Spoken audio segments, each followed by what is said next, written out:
Today, it's Edwin's Monday evening property rant.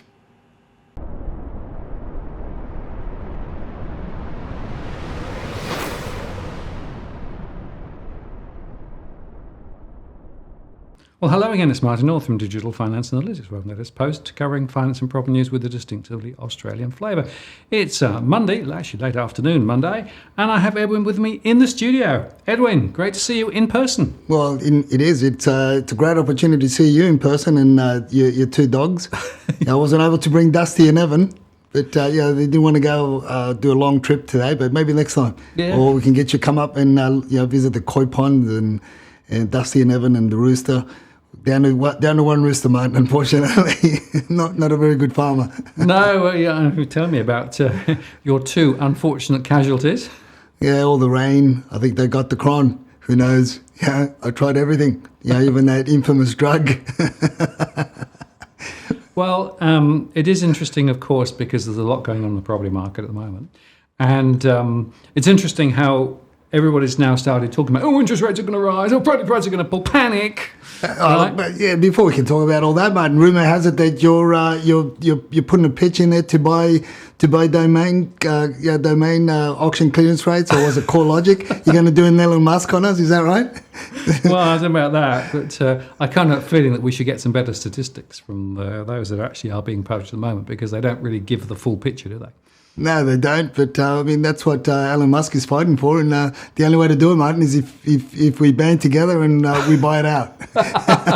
Okay. Well, yeah, I'm not quite sure that's going to work, but we'll give it a go, huh? Yeah, look, there's a lot happening, obviously, with rumours, hearsays, the election campaign, promises, and more promises. Statistics. You've got also the interesting things are what's happening and what's coming out of China. I think I'm finding that a bit more fascinating than the political campaign thus far. I mean, it's being a flop for one, and the other one's flip-flopping, the other one's flopping around. But what's coming out of China is really an interesting chatter, and I think the WeChat chatterers are being up there with the information, first-hand information, early information, and let's not make two qualms about it. It's stuff and potential has great ramifications on our property sector here as well, in our property markets, with what happens there, not only in China but the rest of the world. So that's going to be an interesting thing to talk about.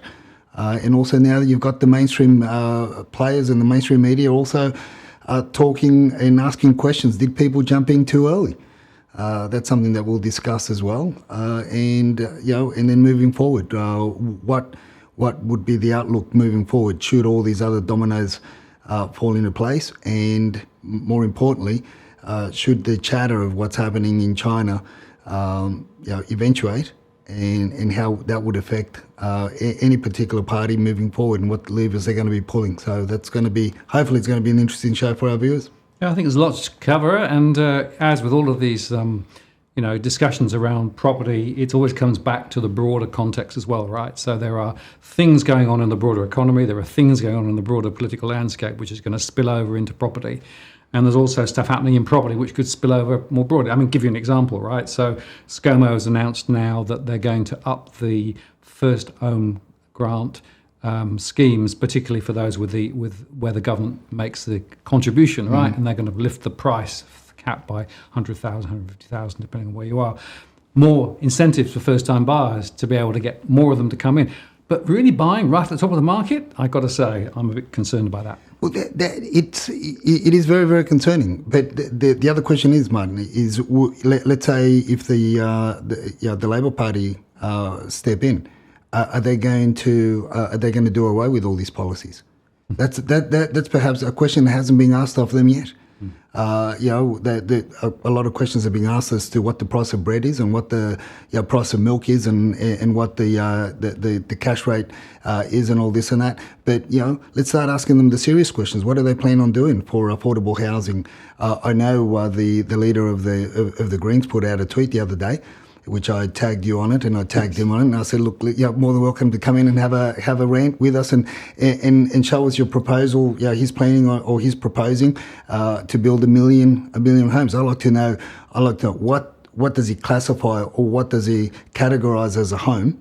Because a lot of the politicians and a lot of the speak in the political spectrum, a home is a broad scale, but predominantly comes down to a home in their views is an apartment or a dog box in a high-rise development. According to them, so I'd like to know what they're going to be building, or what he proposes to build, where these million homes are going to be, how they're going to be put together, given the supply chain issues and moving forward. So going back to your scenario there, what you speak about the policies or the changes to the policy and to the throwaways that they're promising more for first home buyers to come in. The bigger question is what about what's happening with the builders that can't fulfil the contract? The builders that got locked into a fixed price contract, and now they can't fulfil them because the materials are going to go up by 20%, 30%. I mean, WA is a basket case at the moment, from what I'm reading. Yeah, so over in WA, they can't get the materials. Prices are going through the roof. The construction industry is not actually able to meet the demand. And of course, it's forced demand that's been created through government policies, both state and federal, for quite a long period of time. What I'm worried about are those people who've contracted into those deals when in fact now they're being confronted with considerably strong price rises with no real way of handling it. So it really has created a huge mess. It shows you that if you continue to meddle in the market, actually it doesn't help. It just makes it even more complex later. No, and I guess I always go back to, Martin, the governments talk about building more. But what about unlocking what's already built? What about unlocking all those properties that remain vacant? I mean, when you were speaking with Catherine Cashmore, and I've been speaking with Catherine Cashmore for many years as well, and the team that and her investigations into this. I mean, there's 1.2 million vacant homes around Australia, and that would be scratching the surface of what's really available. I keep on saying over and over again, there's at the moment there's only 8,000 or 8,430 or 8,400 apartments for sale in the market. When in actual fact, one of the project marketing companies managers is a good friend of mine. They themselves hold 2,500 properties that are up for sale, but only a handful of those properties are advertised. How many real properties are there vacant that the government should really do something about? Then there's all the commercial suites that are also vacant in the central hubs that could be better used, given the fact that a lot of people are working from home. So all these things come into the mix. But it seems to me that no matter who's in power, it's all about building, but they're not even building the right things, Martin. Yep. They're not even building the right properties. We go back to the shoe boxes, we go back to the dog boxes that may be okay for 12 months, 18 months, if nothing happens, in between. So it's a farce. It's going to become more chaotic, and as I said, with what our WeChat chatters have been telling us, it could even become even more confusing. But definitely, walking into a market with effectively what we're looking at is, let's say, on average, going to be closer to what the government's given is, properties that are going to be between $800 and $1 million. And the government's going to be handing out $125,000, $150,000, if not more, as a support. It's not given it to you freely. It's basically a loan. So you're coming in with a 2% deposit on an overinflated property price on a property that has the potential to go backwards 5%, 10%, 20%. Depending on depending on what type of property you buy. If it's an apartment, where's the limit? So you've got all these flaws and issues that we're walking into, and unfortunately, a lot of the people are falling for it. Well, this is concerning. If you're buying in at the top of the market, and already we know that prices are sliding back in particularly apartments. What it means is that you've now got this situation where you've got your 5% deposit or your 2% deposit or whatever it is. It's a very small deposit. It means there's no leeway at all if prices slide. Then, of course, the next question is, well, if prices do slide and you end up in a negative equity position, where does your loan stack with the government bit of the loan, right? So what happens if you need to get out? I mean, it's what we're actually doing is we're creating a problem for taxpayers too in all of this, right? So not only are individuals getting themselves into difficulty, but now we've got a potential tax bill for more broadly, for because effectively the government's now underwriting the gap. Yeah, and this is what gets underneath Tarek's gets under his skin about the fact that the truth of the matter is that the taxpayer picks up the bill. So who's going to be paying for all these bad policies? As I said, moving forward, the question post election is. Is the existing party, the incumbent party, if they take power again, or is it going to be a new party? Are they going to get rid of these new policies, or what? I haven't heard any real banter from either side with regards to what they propose as to working policy or governance or proper policy for better building regulations, better building facilities for the younger families, the people that are wanting to come into the market. And perhaps the mainstream media need to start asking those serious questions because it is a mess at the moment. Well, I do think that you're spot on there. The issue of quality of construction and the amount of construction and trying to match it more appropriately to needs of people, and I think it's really critical. But I also think, to underscore again, that spare property question, right? 1.2 million is probably a conservative estimate. We know that there's another 250,000 being built now. And we also know that, of course, there's a lot of build to rent going on as well. So we know that there's a lot of spare capacity around. So I guess the question is, will that spare capacity ever come onto the market, and to what extent? And then the other question is, well, what about the migration situation? Are we going to see a significant surge of people from overseas? And that's where the WeChat chatterers come into their own, don't they? Well, that's right. This is where they've really been helping us understand the evolution of this landscape of the property market in the arena and the appetite. I mean, as you and I have been discussing over the last few years, well, particularly the last couple of years, how these shifting sands could just literally turn on a dime. So the latest from the WeChat chatterers is what's happening there in the main cities, in the lockdowns, the lockdown cities, and what they're thinking of doing. I mean, the thoughts are the very affluent, the elite. They're talking about basically migrating out of China altogether, selling their assets. They're going to be losing. Perhaps they're prepared to lose 2/3 of their wealth. Based on something else that's happening there with regard to the yuan and the introduction of the digital currency that they're also proposing.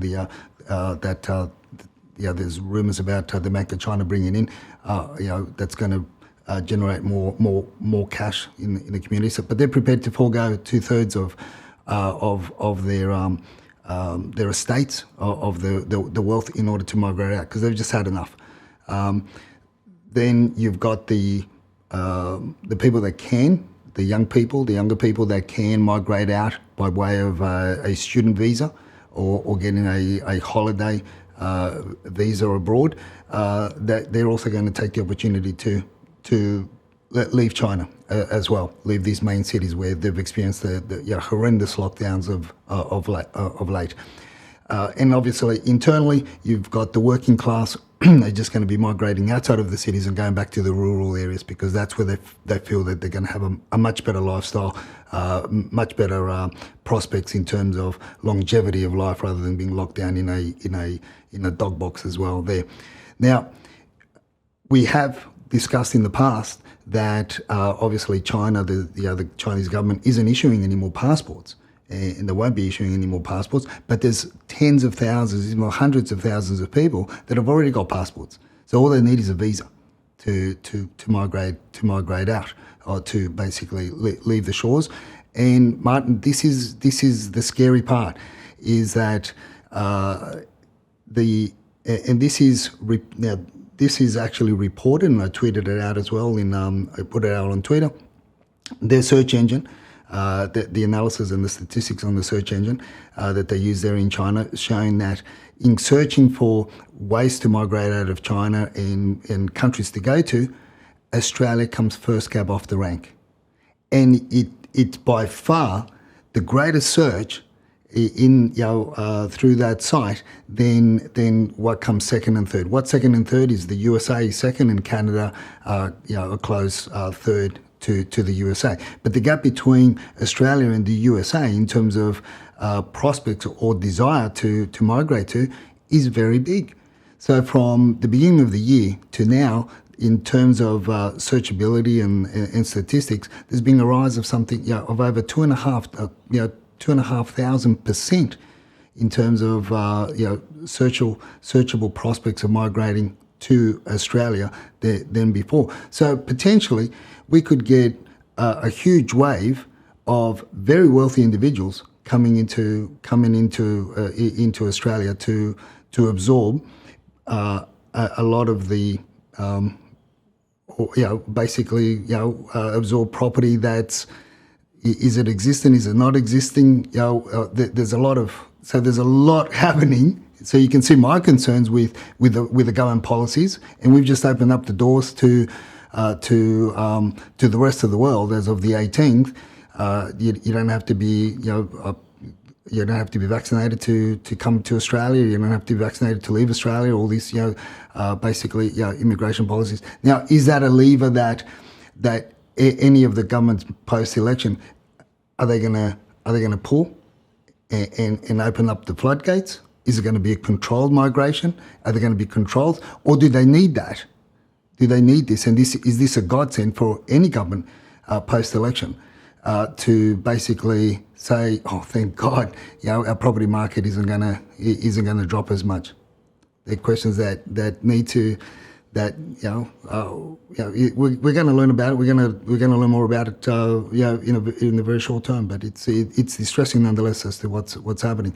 And the other thing, obviously, with what's happening in China is it looks like they're going full digital with the yuan and the exchange rate with regards to, which you can speculate a bit more about that. You understand that those sort of things a lot more.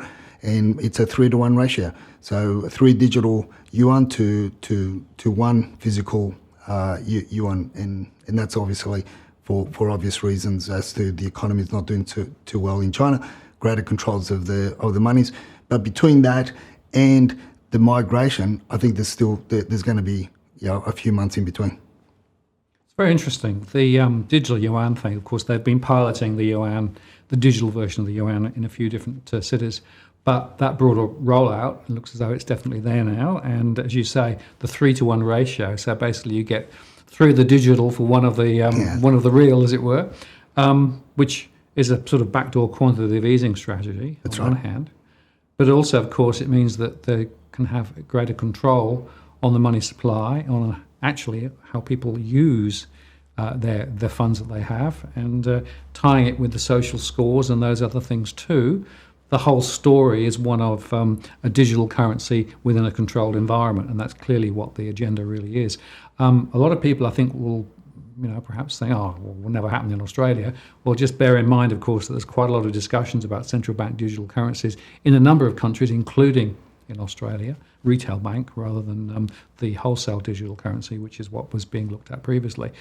And I want to just underscore again, people should be very cautious about central bank digital currencies because you can see how you can attach control and even things like what you actually can spend the dollars on or whatever the currency is. They can control it, they can turn it off, they can turn it on. So opening the door for that more centralized control is something which I think a number of central banks around the world are beginning to warm to, given the crises that we're seeing in a number of other countries. And again, I think we need to watch China because China is leading the way in some of this.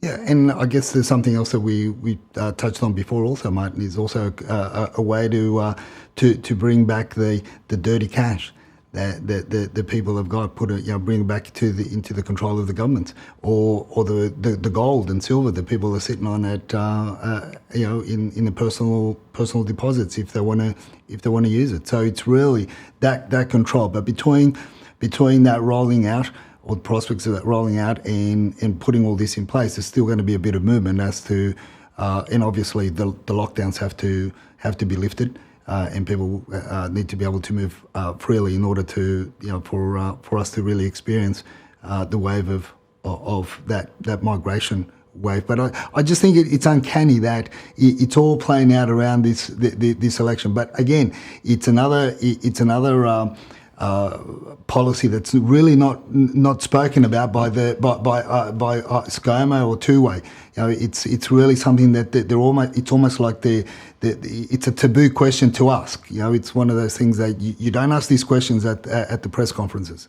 Well, I actually think that we should be having a substantial debate about central bank digital currency and all of those things. But no. Actually, this is a content-free election campaign pretty much at the moment, right? And I don't think it's going to change. I think neither party actually wants to go into bat on real policy issues. They want to keep a very small target and, just say, I'm a better manager. No, I'm a better manager. No, I'm a better manager. That's pretty much it in terms of the economics.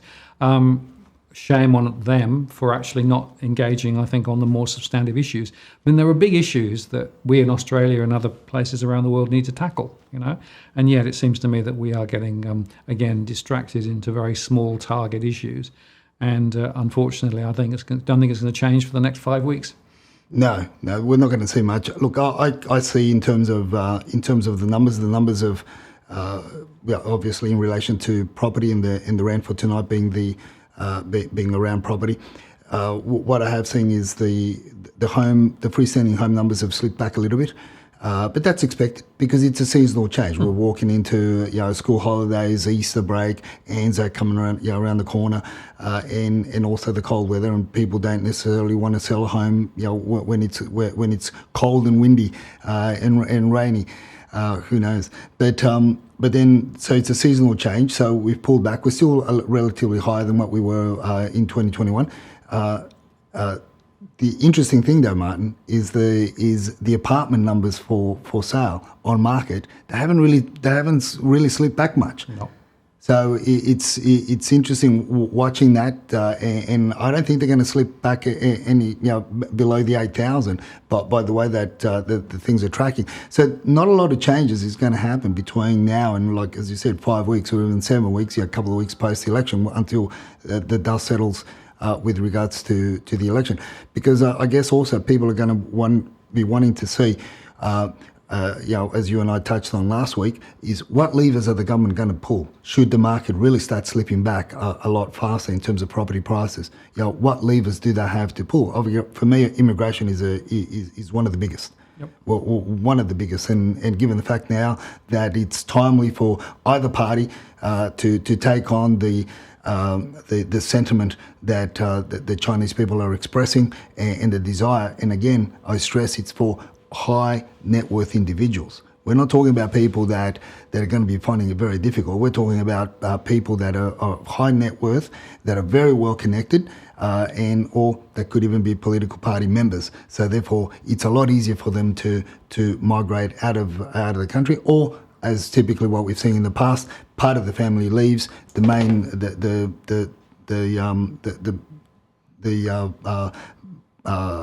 Husband stays behind, the main person stays behind, but the spouse leaves China, or girlfriend gets in out holding all the cash.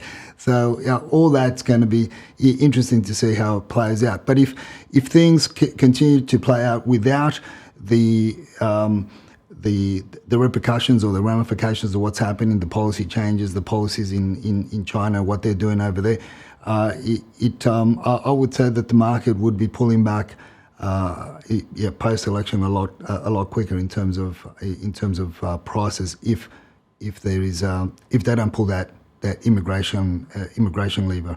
That's my opinion, because I think as what we saw in 2021 and 2022, when we got closer to the spring selling season, numbers rose rapidly.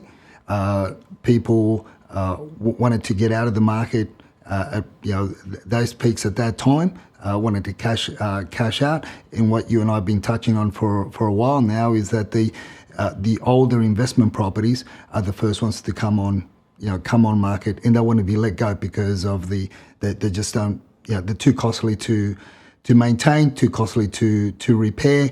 In the investors are, and they've hit the ceiling, and the investors, the owners, just want out.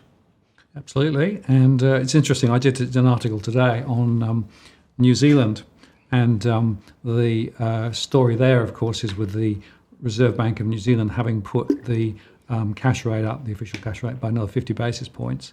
That's now starting to feed through into a much slower property market. So we're seeing some of those very strong price gains that happened last year coming back already. And, there was one or two areas where prices are down 5 or 6%.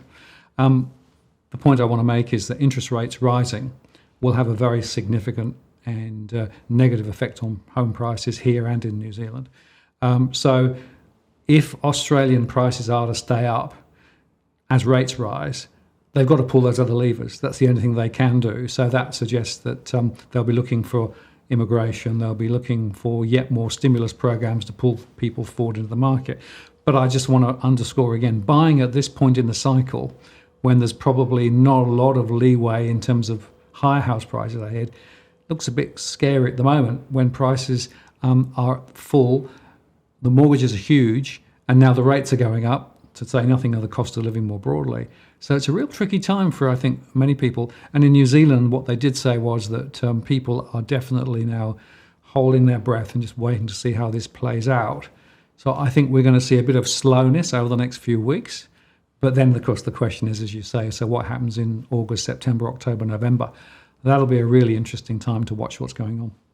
Yeah, look, the main narrative or the main speak that the mainstream are pushing and is the rise of rent as a reason why to get in as an investor as well. There's been a bit of a push of late for investors to come into the market.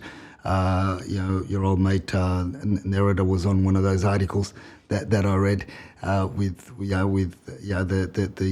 the potential prospect of capitalising of the rental growth. Yes, look, it's a trend. We've seen the rental growth because, hey, we've been shut down for 2 years. Yep. And vacancies, properties went down in, the rental values went down by, in some cases by 35%. So of course we're going to see a rental growth because people are starting to come back in slowly. So we're going to see a bit of an uptick of that. But they're basing it on that. Going back to New Zealand, what's not really spoken about a lot is the fact that there's negative migration happening in New Zealand. So there's a lot of people migrating over to Australia. So obviously they're taking up some of our rental slack as well. So that's another grenade that they have to face over there in New Zealand.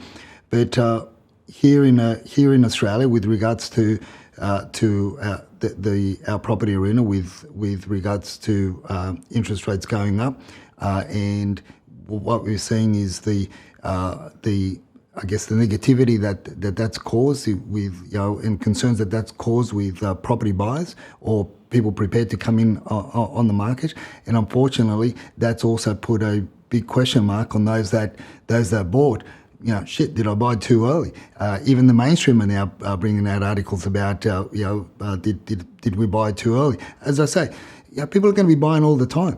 People are going to be buying in a market going down. People are going to be buying in a market going up. The key element, or the key for me, the foundational pillar in buying in either market is, and as I've said many times on our show, is if you're going to be buying, make sure that you buy knowing that you've got an upside. So if there is an economic downturn, if there is an economic downfall, you're going to the fall or the loss, the capital growth is mitigated by the fact that you bought with an upside. And a lot of people fail to see that, and they panic bought. They jumped in too early. They jumped in at the beginning of the year. They jumped in when 2021, when we went down to just under 5,000 freestanding homes listed on the market. So there was very little pickings. But now just up to a few weeks ago, we were close to 8,000 properties on market, freestanding homes on market, and we're still sitting. I still say that we're still sitting relatively okay. Although we've had a bit of a pullback again because of the seasonal changes, but come spring, that's going to be the new a real what would you call it, a real indicator of where we're going to go, because there's a lot of people still preparing their homes. I've talked to a lot of tradies, a lot of our little brothers and little sisters that are out there in the doing the labouring and gyprocking and painting, and they've been doing a lot of work in a lot of properties, a lot of homes that are being prepared to actually hit the market, but obviously not throughout winter. And there's been delays with materials. So there's a lot of balls that we've been juggling around, a lot of shifting sands, a lot of moving parts. You just got to, and again, as you and I have said, you've just got to be very clear, and you've got to be very have a clear understanding of what's happening in the area that you want to buy in the area that, and what type of home do you want to buy in, and could you make a better decision, or could the purchase be a better purchase if you just refocused a little bit, if you just moved your focus a little bit further afield, or not so much further afield, but in a parallel area that may not be as affluent, or may not be perceived to be as affluent as today, because things are going to change in a year or two anyway, with the demographics changes that we've seen historically throughout Sydney as well. Yeah, I mean, it's a very interesting time, and as you say, people I think need to take a long-term view, right? And I always say to people, when you think about property, over what time horizon are you thinking, right? And a lot of people say, 18 months, 2 years. No, that's not long enough. You need to think a lot longer term. And I also agree with you about investors. I'm still seeing a lot of investors who are underwater, even with those rental increases. But the other side of rental increases, that's putting significant cost of living pressures on the people who are renting. And that's creating, broader financial issues for them as well. So this is a very, very, very complicated situation. I guess the other observation, and we're perhaps talking about statistics now, is that some of the price drops that we've seen in recent times have been quite extensive. So we are seeing people now who need to sell having to give up some of the value and just trying to move forward. Look, definitely, but we all said that that was always going to happen, and given the fact that businesses have been hamstrung for 2 years. If you recall, after the first, when this whole thing, when the pandemic started being talked about and discussed, and the governments were putting all sorts of mandates, and businesses got shut down in 2020, then businesses got told that they were, if they just had to prepare, and then the poor bastards went out and borrowed, $60,000, $100,000 to make their businesses COVID safe and the like, and they spend a lot of money on that. They encumbered themselves even more, drew down more equity from the principal places of residence because the government said it was all over. We've got this licked. 2021 is going to be rosy. And what happened at the end of 2020? We got locked down again, and more pressures and harder lockdowns and. But was it all planned? Because come 2020, things started coming off the boil, Martin. Like property prices started coming off the boil with the spring numbers in 2020. They rose so much, and there was a bit of panic. And I was posting out on my Twitter feed. I was posting out the auctions in Chatswood, in the some parts of getting close to the lower North Shore and right up to the upper North Shore and in the Shire. I mean, there was a lot happening. There was a lot of movement. A lot of our clients, jumped in. We walked in. We were getting deals before the auction campaigns. No different to some of the stuff that we're getting now as well. Before the auction even goes ahead, we're able to pull deals together under our terms.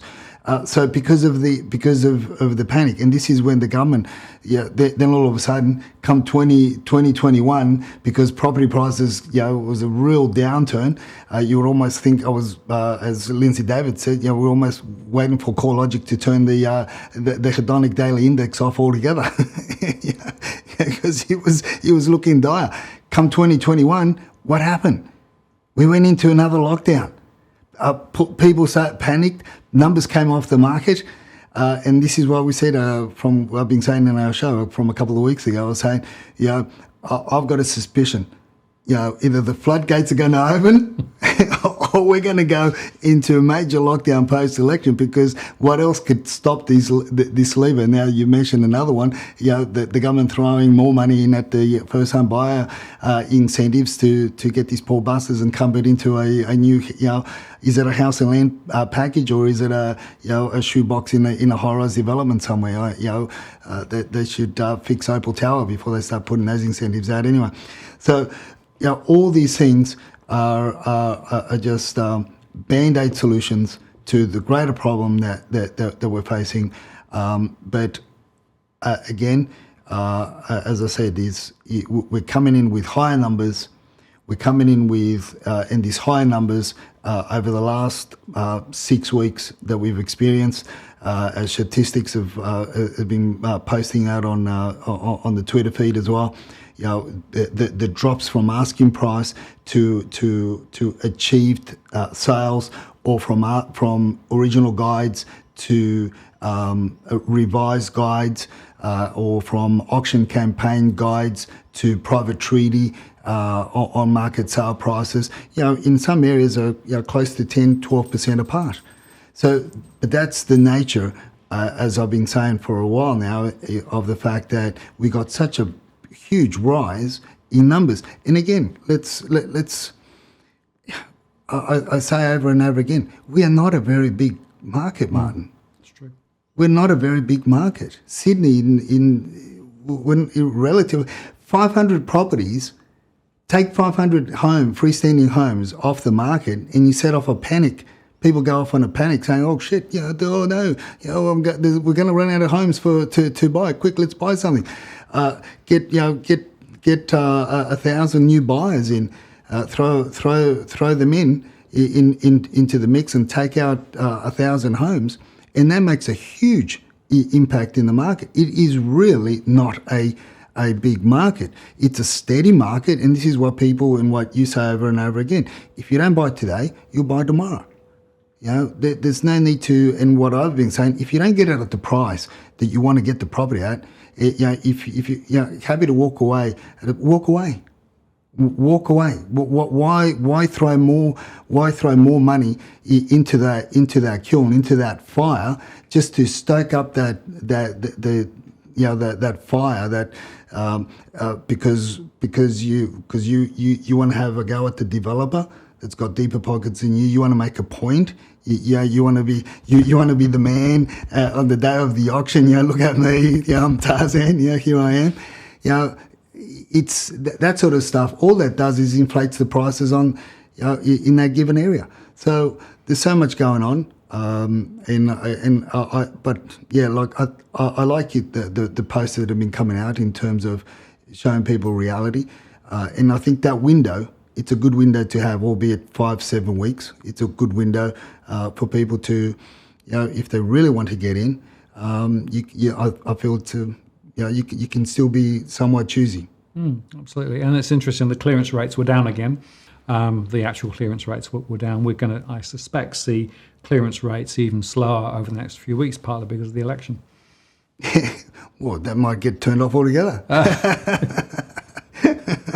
Look, I think it's right now. Interest rates and clearance rates are going to be, I think, at a more topical and more interesting to watch than some of the political what you call it, exposés or politicians appearing at football games and whatnot, and dog shows and whatever. They should turn up for auctions, is what you're saying. I reckon, look, they'll get more publicity there.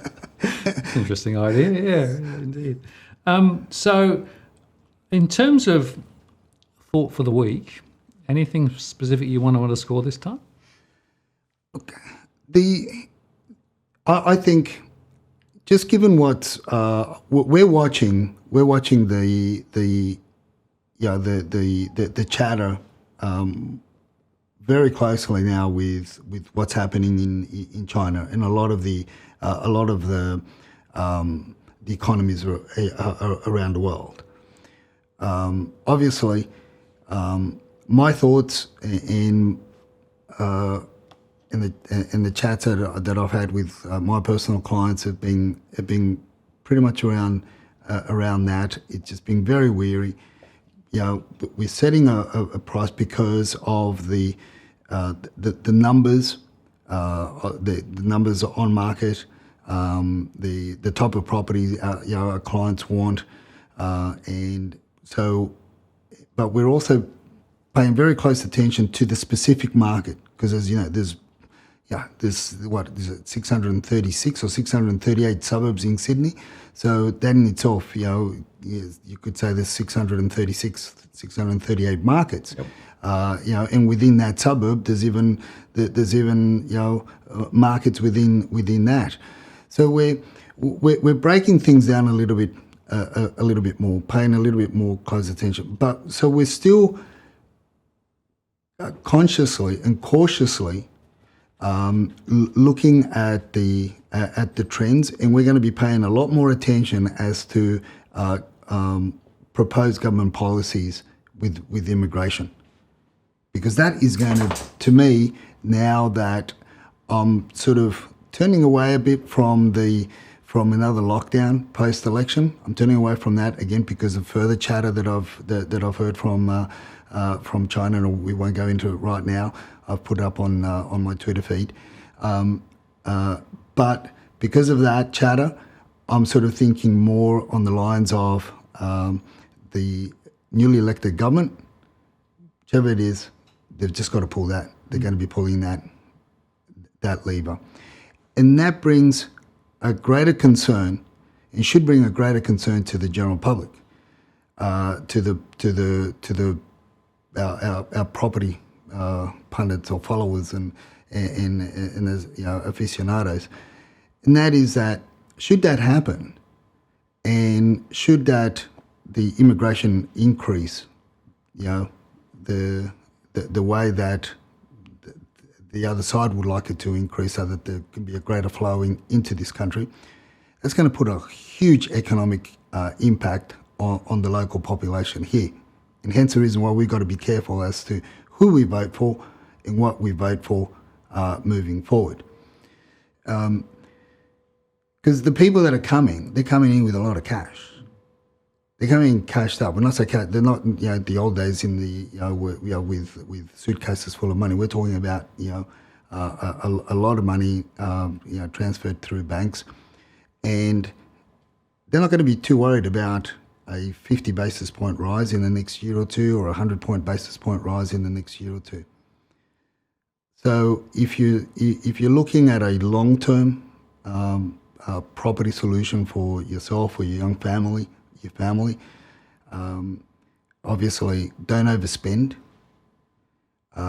Make sure you've got a buffer, and if you have to buy, but just watch the numbers. I don't know which other way to put them, Martin. Other be more specific than we just got to be watching the numbers solidly, all sorts of numbers, and pay very, very close attention to, as I said,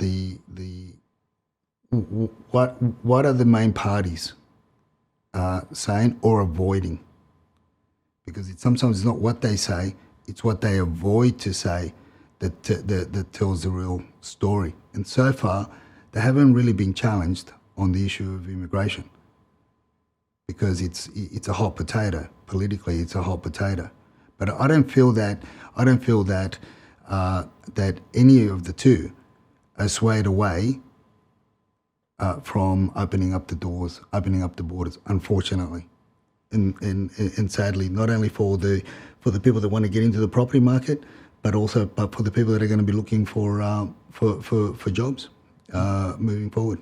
Yeah, so I think 160,000 is the number that's being quoted around. But as you say, what they say before the election and what they do after the election are two completely different things. And I think what we should bear in mind is that an election campaign is not about articulating what they're really going to do. The election campaign is clearly just trying to convince enough people to vote them in. Exactly. Right? What they do next, completely different story. So to my mind, I'm very skeptical of any numbers that anybody throws out through the election campaign. So I think you're right. It's very important to keep an eye on what's going on. As you say, be cautious and careful about what, but also there is a scenario which says they don't want to let property prices slide. The easiest lever is migration. And if they're going to bring in people with, deep pockets and the ability to buy up the market, then that could actually give the market quite a lot of momentum into next year. So it could be interesting to see. Yeah, and the other thing there also, Martin, is the fact that we need to also be very clear as to when people talk about when the politicians and the mainstream and the articles I read over and over again, they talk about homes, and they talk about the vacancy rates, for homes in general, property in general. They don't specify. But when you read deep into the article and when you read behind other articles that they've put out or that they've been quoted on, it's generally they mix it all up. They don't make that distinction between apartments and freestanding homes. Yes, there's a huge squeeze in freestanding homes. I see it all over Sydney. But apartments, they've come up. They're coming up in terms of the rental incomes are coming up, but you can't bring them up as much as what you could a freestanding home. So all these things also, people need to be very, very careful as to how the politicians and the mainstream reporters report on and talk about the properties. In general, it's only when you read deep into those articles that you really, you and I can make that distinction. And I look at the numbers, and again, I say apartment numbers on market, they haven't dropped much at all. Only 150. Yeah, absolutely. Well, we said a little while ago, it's about micro markets, right? It's about getting close and granular to the individual markets. The generic comments about property market doing this or that are completely meaningless. You have to go granular. You have to look at the particular type of property you're looking at in a particular area. Then you've got more chance of really understanding what's going on. But I reckon that only 5% of the coverage, if that, has that degree of specificity. Most of it is nothing like as clear. It's just high-level waffle, frankly. Yeah, look, exactly. It is a lot of waffle, but people fall for it. Yep. And you just got to stay. As we say, as I put out on Twitter, you just stay frosty. There's not. I think people have that article that we sort of briefly touched on or mentioned was an REA article, and if they're questioning whether or not people made a bad decision in the heat of the market, you can tell that there's going to be a bit of pain in there, and their only saving grace is going to be if the immigration lever is pulled and a lot more numbers come in order to bring the prices the prices back up again. But unfortunately, the ones that suffer, Martin, are the ones that are jumping into any market, whether it's a slow market, whether it's a hot market, it's a cooling market. That they're jumping with very low LVRs or government-assisted LVRs, and in this case, government-promoted LVRs. I mean, it's insane to go into a 30-year mortgage with a 2% deposit. I mean, it just leaves you no room, no buffer for any difficulty. Whether it be economic difficulty or what about a lifestyle change? What if you have an accident? What if you got sick? Yep. Any of those issues, or an emergency under an emergency scenario. What's your buffer? should just explain that Meteor decided that it was time to make a bit of an appearance. So Edwin valiantly made his points with Meteor very much in shot. So no, it's very good. And look, I want to say thanks for coming over and spending some time. It's been great to actually record a real show in the real studio rather than virtually. It makes it a whole different experience. So that's great. And we'll do some more again next week, I guess, and try and get a read as to what's going on and keep our followers in the loop. Keep them in the loop. And look, shall I say, mate? I've got to say it because it was a great lunch a great spread that you put on, Martin. And I tell you what, should DFA fail, I'm not saying it's going to fail, I recommend that you open up a local fish and chip shop because that was a mean lunch, mate. It was great, and even Meteor, licked the plate clean as well. Yeah, well, they tend to do that. It saves dishwashing powder. Well, Edwin, glad you enjoyed it. Thanks very much for coming, and look forward to the next one. Thank you very much. Cheers.